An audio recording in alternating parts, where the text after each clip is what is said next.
As a Norwegian person, it's in my DNA to be an explorer. And this guy here, it's Roald Amundsen. He's the first guy to ever get to the South Pole. And he got there in 1911 with 5 other guys, 4 sleighs, and no less than 52 dogs, most of which they ate underway. So sadly, only like 14 made it back for the return trip. And this guy here is my countryman, Børge Ausland. And he was the first guy to walk solo and unsupported to the North Pole. And that was in April 1994. And he got to the North Pole after a 57-day-long strugglesome journey, walking in cold weather, and he got there with blistered and sore feet. So I'm an explorer too, but I got to my 2 favorite poles after just 2 hours on the plane with Ryanair. So I'm an explorer too, but I'm a design thinker. And unlike the Arctic explorers, we design thinkers, we go out on adventures where we don't know the destination. So in that sense, I guess we're pretty bold too. Although comfortably warm and without any blisters on our toes. So design thinkers, as you all probably know, we are people, professionals who use the power of empathy to build solutions to real human needs. And we build solutions through an iterative process where we engage with the users and build the products and services gradually based on the insights that we gain through interacting with our users. So in that sense, you might say that whatever product or service or strategy we end up designing is really a byproduct, and the real destination is a real understanding of our users' needs. And understanding that's really at the core of a human-centered design process. That's really what you want to get to. And I'm here today to promote the idea that we shouldn't only work on understanding who we are designing for, but maybe we need to focus a little bit more on understanding who we are designing and innovating with. Yes, so the title for this talk is Building Shared Understanding. How can we access and elevate team performance in a way that boosts innovation outcomes? So I couldn't even fit the whole title on the slide. I just love colorful and visionary titles because it inspires me. And what can I say? I lived 2 years in America, so that's my excuse. Yes, so today I'll share with you 3 strategies that I've experienced through my work that really help promote a shared understanding. Because a lack of understanding is a real clog in the innovation wheel, and it's hindering creativity and the real potential of every individual, and having that work in synchronous. So if we don't have a good shared understanding, we can't access the best of the team. Yes. So first, a little bit of background about why I came to be so interested in shared understanding. Well, ever since I was a child, I've been fascinated by the idea that we people see, experience, and feel the world in very different ways. We basically see, a lot of the time, a color in a different way. And ever since a child, I've been fascinated by this idea, especially since I'm the daughter of a mother with a wandering attention, slightly ADD perhaps. So I've always been a keen storyteller and talker. And my worst nightmare was if I didn't get attention when I thought I had something brilliant to say, which was quite often. So I quickly noticed that I had to adjust my stories to my mother in order for her to keep listening. Because if I didn't, she would just think of something else and I'd lost my audience. So that was unfortunate. So I quickly got really fascinated by that idea that, okay, so she's not in tune with my story. She's missing my points. She's not hearing how brilliant my ideas are.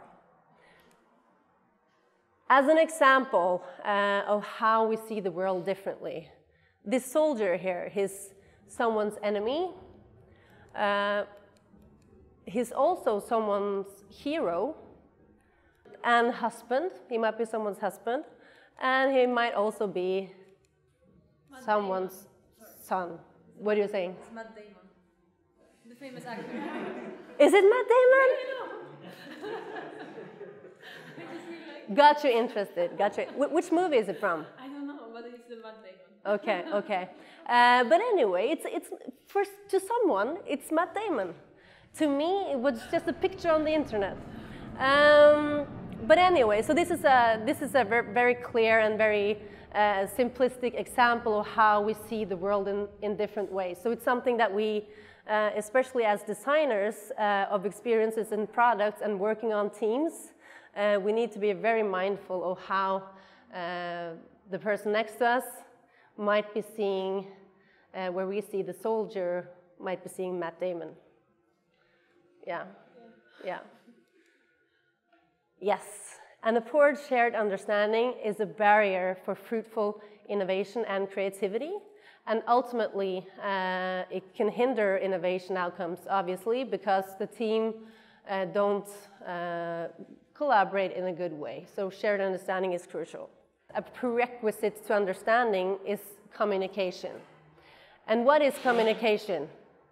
Communication is the transfer of information through verbal messages, through the written media, and through more subtle non-verbal signals. So all of this constitutes communication. And on my quest to learn more about how I could get better at building a shared understanding with my mother, and then later on in life with other people, I got really fascinated with human psychology. So I've had different work experiences that all related to communication in some way. And one of the work experiences where I really learned a lot about both the barriers for shared understanding and also ultimately some strategies that could help promote a better understanding was through working as a research assistant for 4 years at the University of Oslo with a professor of psychology, working with on a study where with kids that could not speak. So this was alternative communication. They would either communicate through using this type of board where they would signal with their eyes, looking at this board and spelling out words to a translator.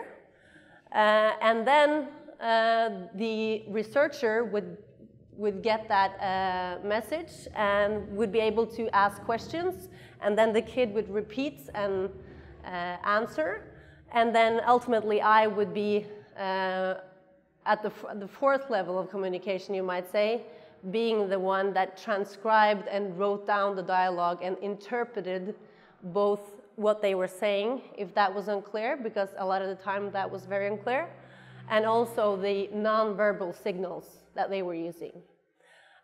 So they would use a board like that, or they would use a computer, where they would, kind of like Stephen Hawking. So they would use that to communicate.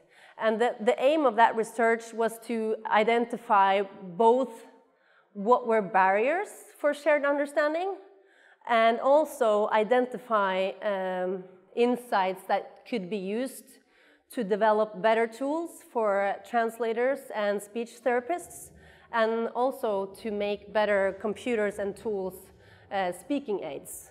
So that was basically 4 layers of information.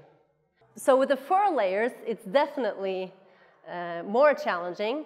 But I think what I learned from this process is just, it makes the barriers and the strategies even more actionable for normal communication, because it's really in its most simplistic form. So, during my research with the kids and also working as a creative strategist with companies, trying to help them get a better innovation process, I've discovered some shared barriers that often occur in teamwork, and also, ultimately, which we'll get to later, the strategies that might help us overcome them. But first, I'm going to talk about the barriers. And the first barriers is assumptions. Can anyone see what I'm trying to show with this beautiful drawing here? Being assumptive is a real clog in the process of understanding. So what a lot of people do, and myself included, is whenever you're saying something to me, I'm assuming a whole bunch of things based on my previous experience, based on what I expect you to say. And if I allow that to happen, then I'm not only gonna, a lot of the time, miss the mark on what you're trying to say, you're gonna get really frustrated because you're thinking, oh, is she ever gonna get my point? That's not what I'm saying. So being assumptive is a real barrier for shared understanding, and something that we should really work to avoid, I think, because especially in my work with the professor and the kids, whenever the translator were assumptive and the kid were trying to say something entirely different, and I could actually pick up on the camera a lot of the time that, oh, listen up, that's not what he's trying to say. So when we start to act on our assumptions, it's very easy that we're, yeah, you're trying to say that, right? You're trying to, yeah, that's what you're saying. And then it's really hard to trace back and be open. So that's why it's something that we should be really mindful of. Yes. And the number 2 barrier that I've chosen to include here is impatience. I'm including it not because it's very original, because I think you all know that if you're impatient, you're not going to get the full story. But at the same time, in today's world where everything is goes really fast, and we're constantly affected by different types of stimuli, it's so easy to forget that if we don't pay full attention, or if we're impatient to get to somewhere, we're going to miss a lot of the point. So impatience can manifest in different ways. It can manifest. We probably all noticed that someone we're telling a story are checking their phone for an important life-changing update, which might be the snap that you sent them 5 minutes ago, but now that you're trying to tell them a story, they have to check the snap.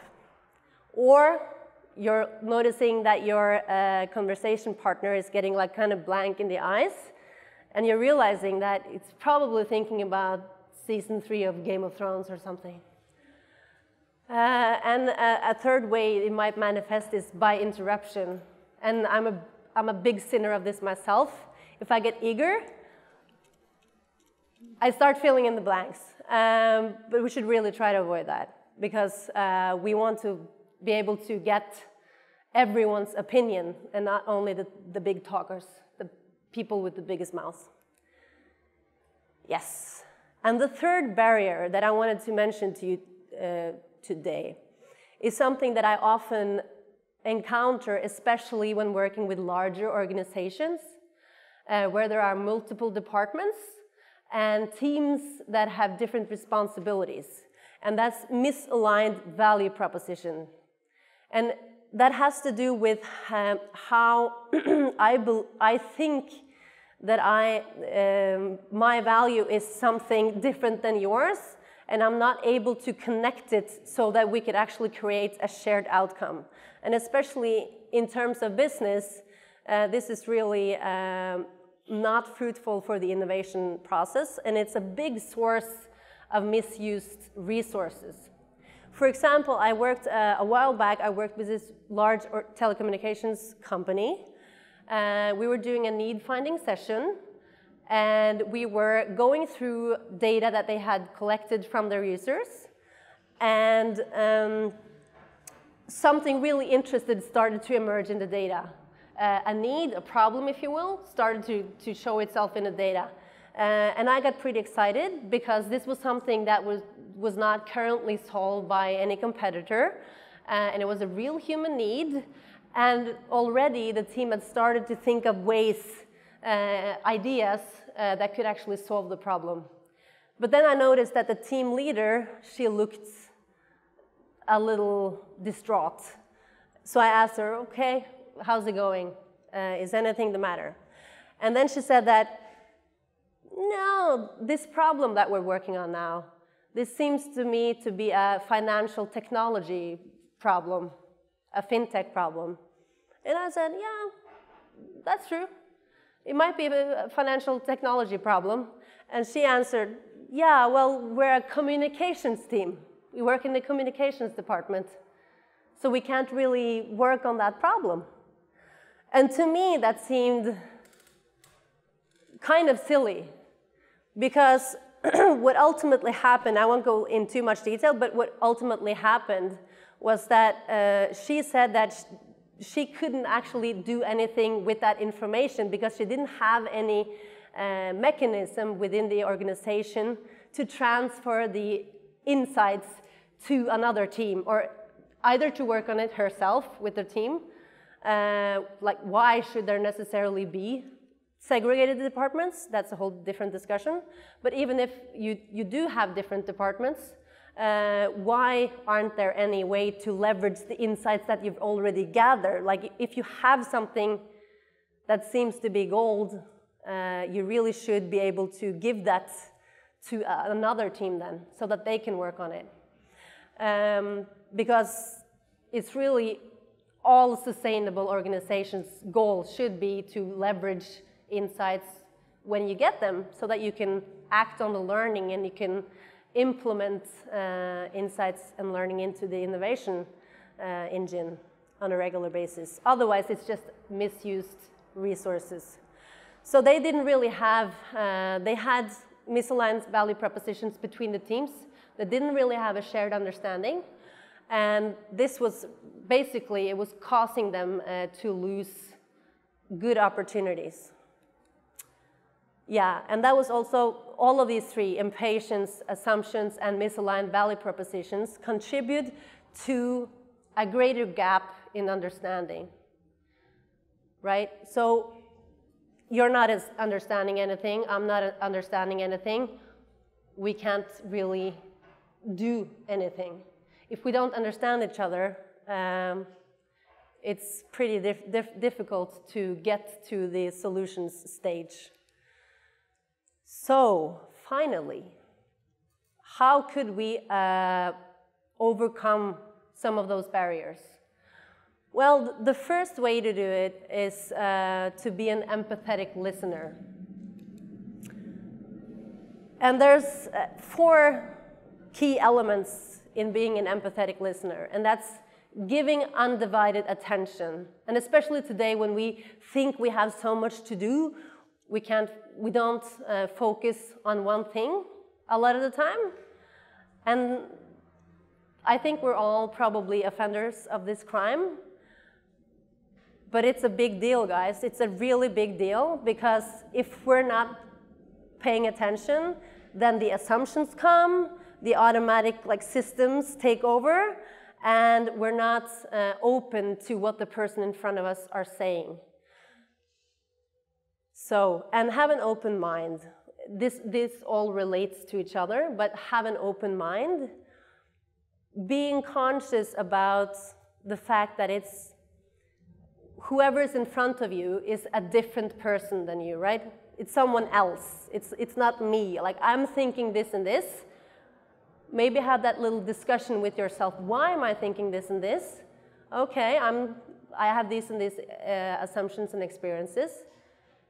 what types of assumptions and experiences does the other person have? So consciously forcing ourselves to thinking about this will help us achieve a more open mind, and then we can get to more disruptive ideas, because whatever is already around in there, we already have. So we shouldn't spend too much time thinking about that. But that's very quickly what happens if we're not conscious. It's like meditation almost, like emptying your head, opening eyes, ears, like a dog. I wish we could do that, because then you could really tell that people are listening, right? So that's the second part. And being curious and empathetic. So one example of how we can be more empathetic is, for example, and I'm a sinner of this as well. So if Justina is telling me something that I think is really interesting, I might, when she's talking, or let's say Henrik, you talk, make longer argumentations, and then if I get impatient, which I tend to do, I can, whenever you stop talking, immediately reply. Okay, so I think about, what am I, yeah, I have something brilliant to say in relation to that. So 2 minutes back, I started thinking, oh yeah, Henrik, and the argument is this, and you have talked, and no, and I didn't really pick up on that, because I was thinking about, whenever he stopped talking, I'm gonna add my little contribution. And that, I think we all do that if we're not careful, some more than others.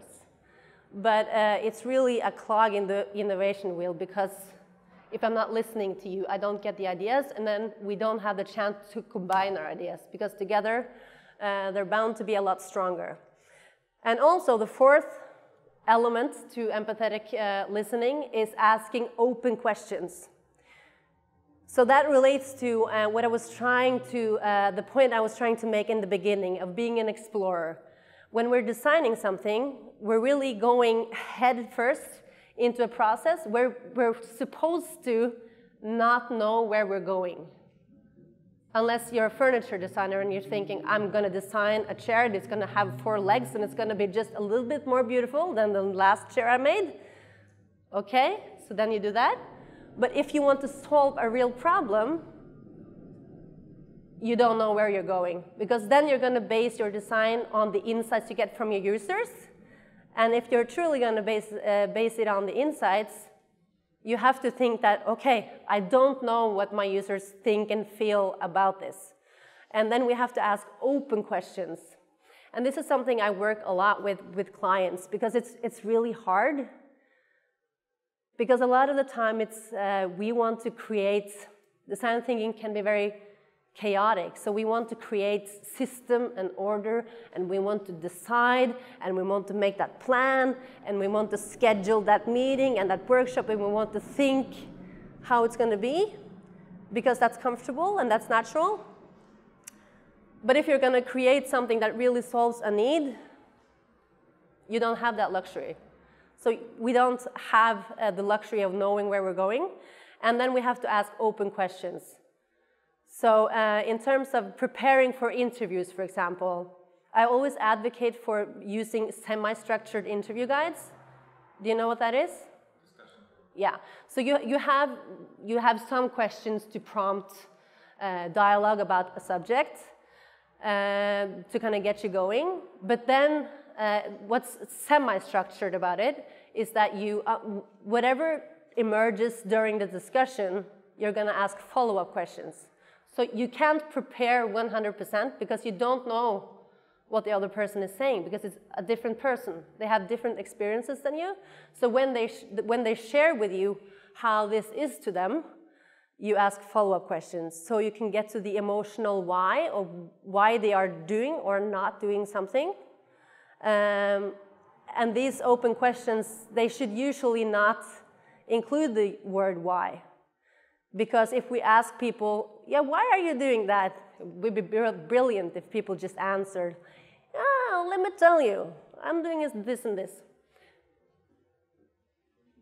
But it's really hard to answer why, especially at a moment's notice.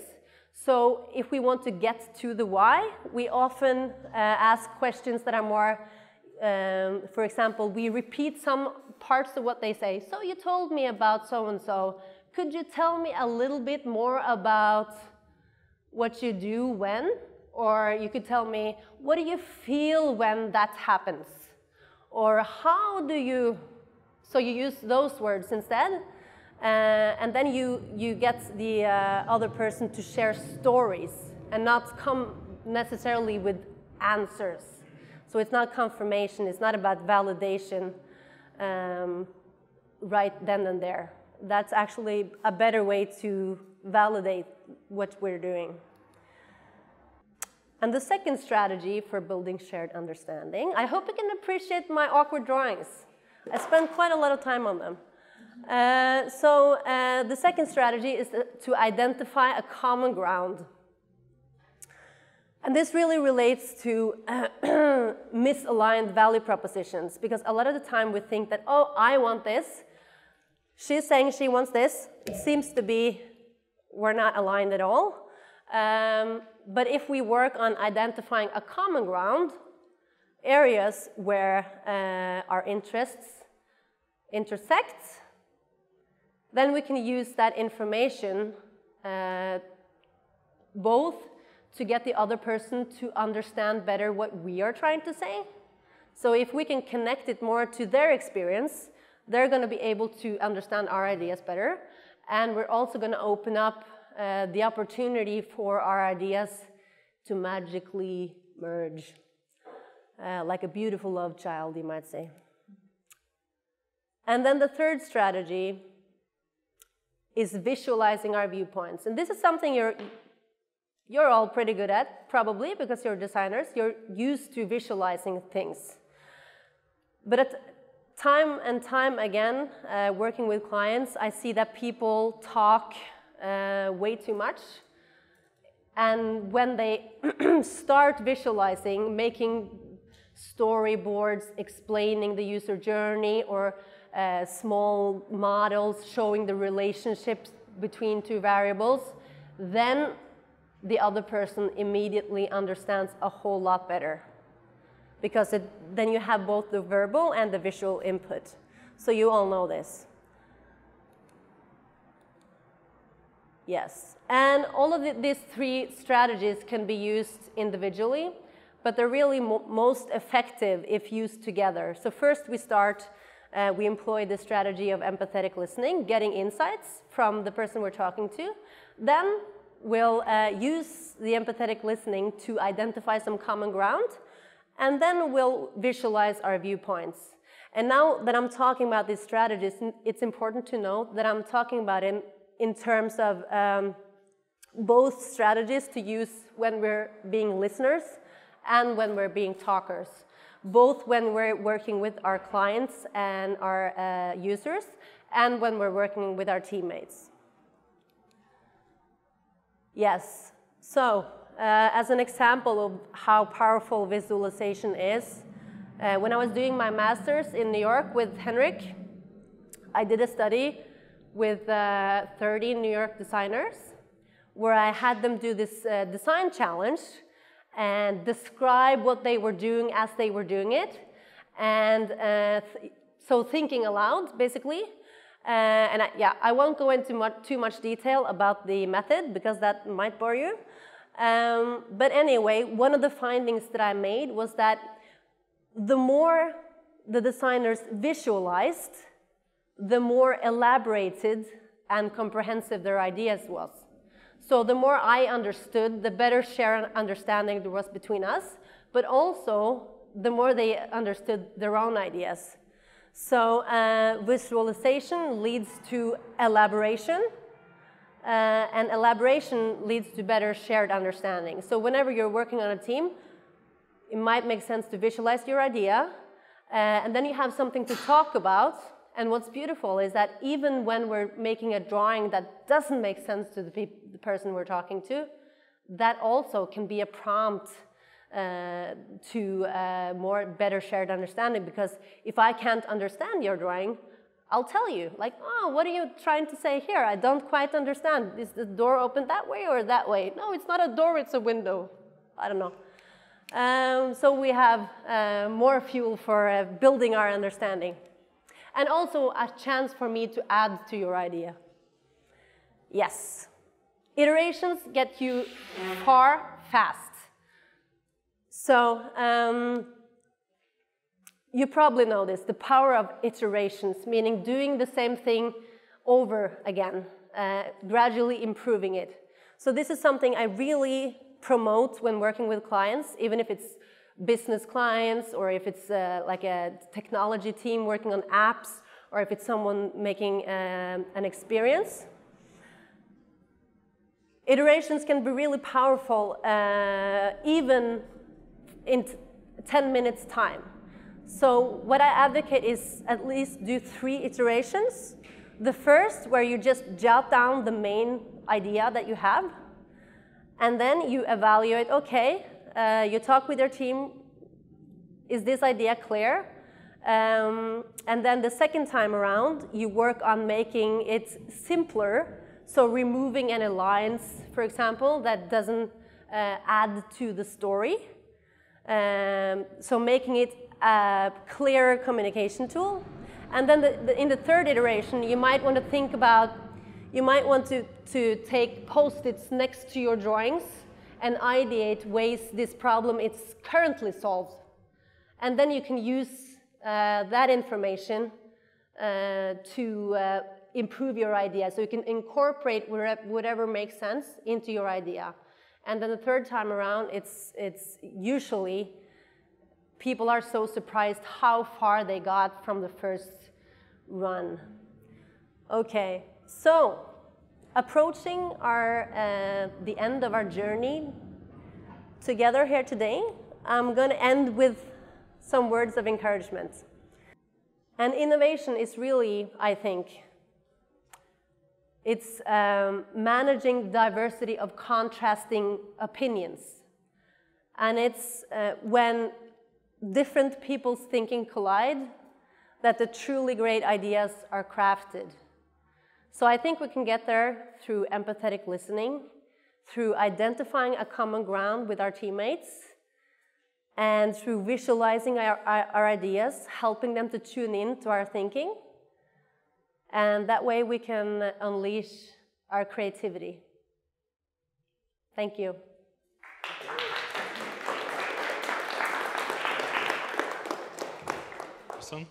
I'm using design thinking tools. Yeah. I learned that, I think I learned the design thinking tools 5 years ago, and I'm implementing this in the technology environment because I'm working right now for the marketing automation company. We are working for marketing automation company right now, and I'm working on a system that can simplify the implementation phase because it's very complex. I'm working with most of the time with mid-size and enterprise companies, and they don't understand the customer journey very often. And I'm trying to figure out how to make a scope of the projects for different, business. How to start with that, because I have, I have a problem with that because I have a different project, different business models, different needs, and so how to define, the scope of the project. With the different departments, how are you doing that? What is your experience? So if I get your question right, you have a business where you deliver different services to organizations. And one of the challenges that you're experiencing is how do you communicate the value you deliver through to different teams, and how... We are selling the product, which is marketing automation platform for e-commerce. So stick with that. Yeah. Because different e-commerce is different business model, and they have different resources. Like some of them they have marketing automation specialists. Some of them they don't have it, and they have problem with the implementation of marketing automation solution because it's a very complicated process. And I have to. There's no one project, one scope how to do it properly. And so I'm thinking right now how to make it more simply to define, like, you know, when I'm starting the project, how to define what is the scope and what will be the outcome of the project. Because every project is different. It's not the same, you know, every company is different. So I have to adjust this, and this is my challenge right now. Yeah. So. Yeah.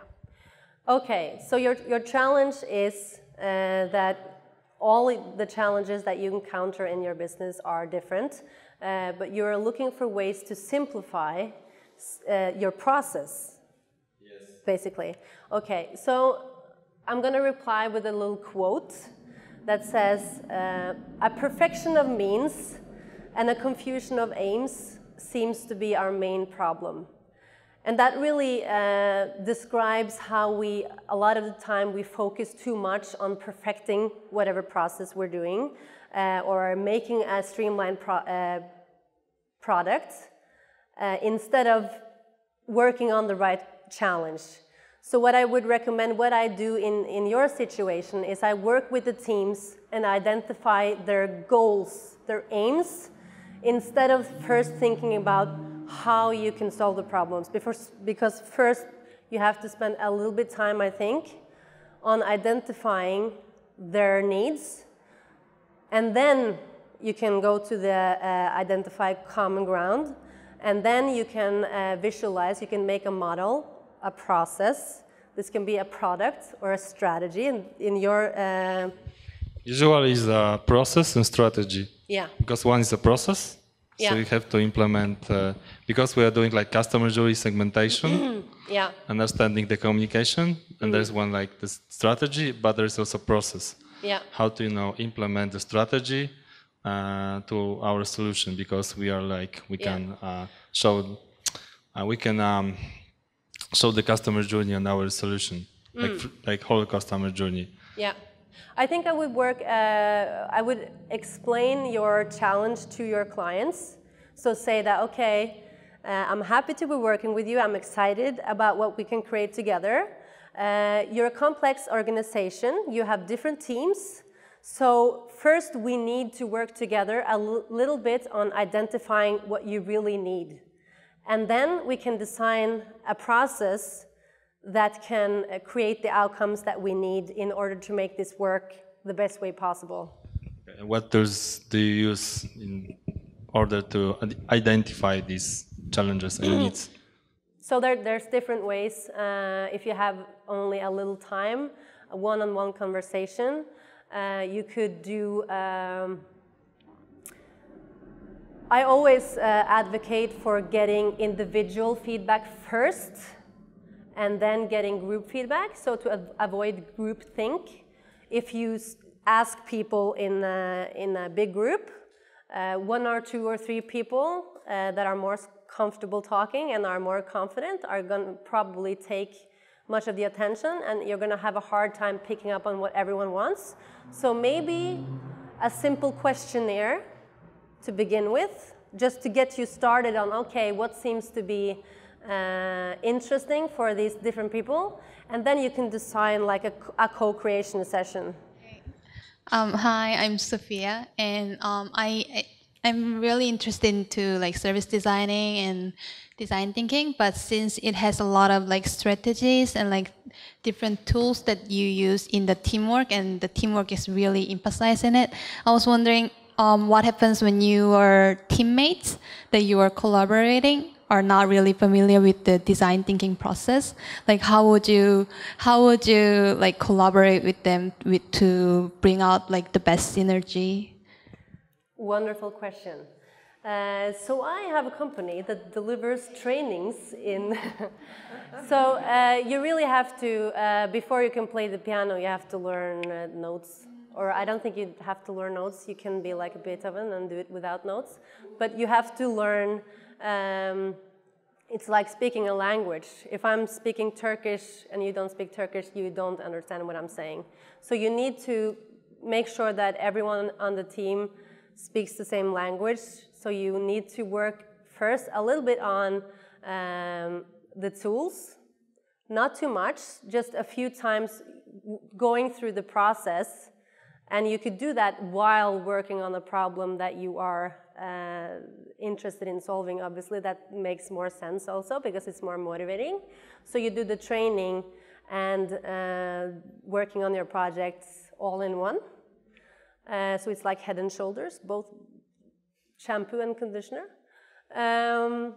So you have to work a little bit on understanding the shared tools first, I think, but because otherwise you won't benefit from the tools.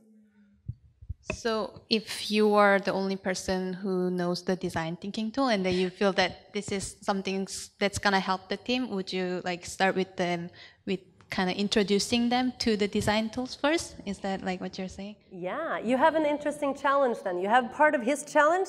You want to sell your thing. You think that you have some value to provide.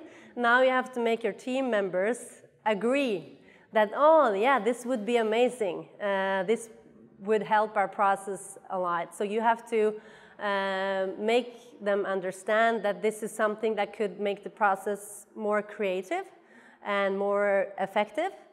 And you could design like a very simple workshop like we did earlier today, like make some exercises, doesn't have to be very complicated, where you go through the process. So design thinking has 5 main steps: empathizing, defining, ideating, prototyping, testing. You can find lots of resources online, IDEO.org, IDEO.com, they all have a lot of, you could download my free ebook on studiosassen.com, might be useful, although that's more about the mindset and not so much about specific strategies. But yeah, you have to have a little workshop where you teach your teammates the process, and then you also get feedback from them on what works, so you could actually develop your own process, because I've developed so many different exercises, and whatever team I'm working with, of course, some of the exercises I recycle, but a lot of the time I make them special for that team because the words needs to be different, it needs to be explained in a different way, based on the people that are on that team. So you have an advantage because you already know your team, so you probably have some idea of what might motivate and make sense to your teammates. I think it's hard to be successful now in design thinking consultancy. That's why I'm asking, how did you start with that? What made you so successful with this business? Okay, yeah. I was a student at Parsons in New York, together with Henrik and a lot of other kids, hopeful about their future, unsure about what they were going to do next. And I decided that I had a certain talents and I had some things that were important to me. And I was working for a marketing company. And I could be continuing down that trail working with marketing.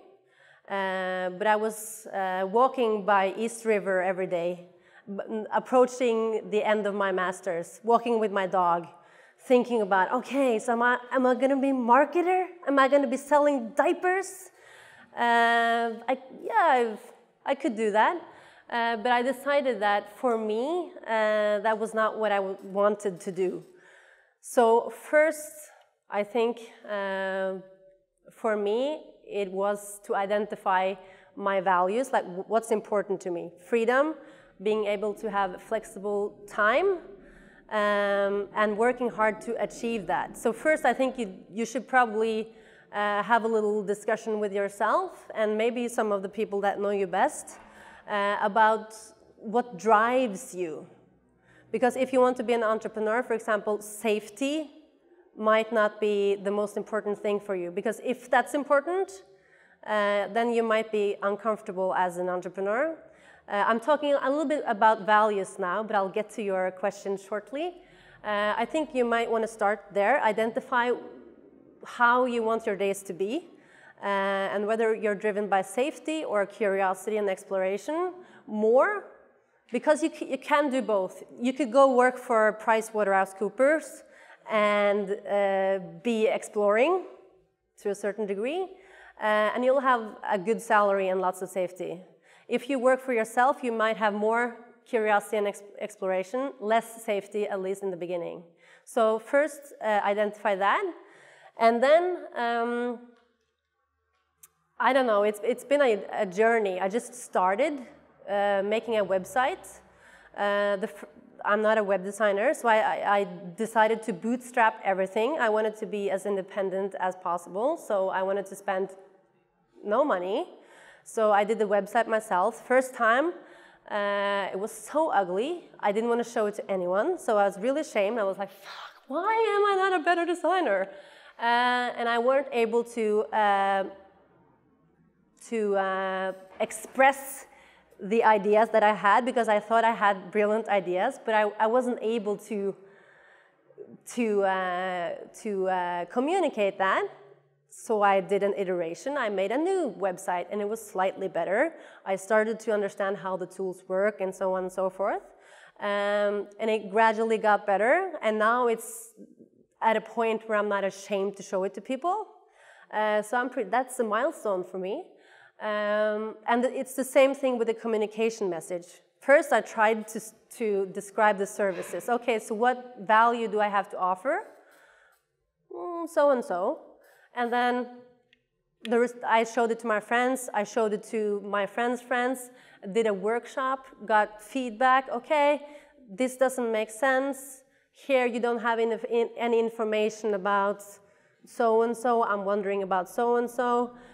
So I did an iteration, so it just gradually made it better. So I think what I'm trying to say, just jump in head first, make something, show it to someone, get feedback, and try to be open.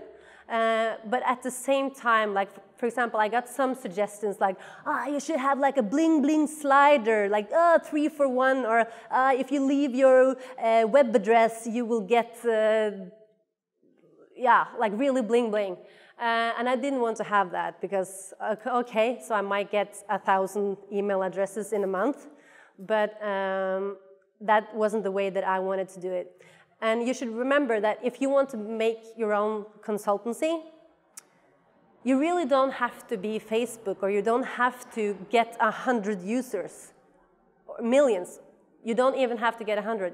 You only have to get one client, and then you do a good job for that client, and that client's going to recommend you to someone else. Or you're going to continue working with that same client a long time, and you're going to build your tools. You're going to be more confident about what you're doing, and then you're gradually going to grow your business.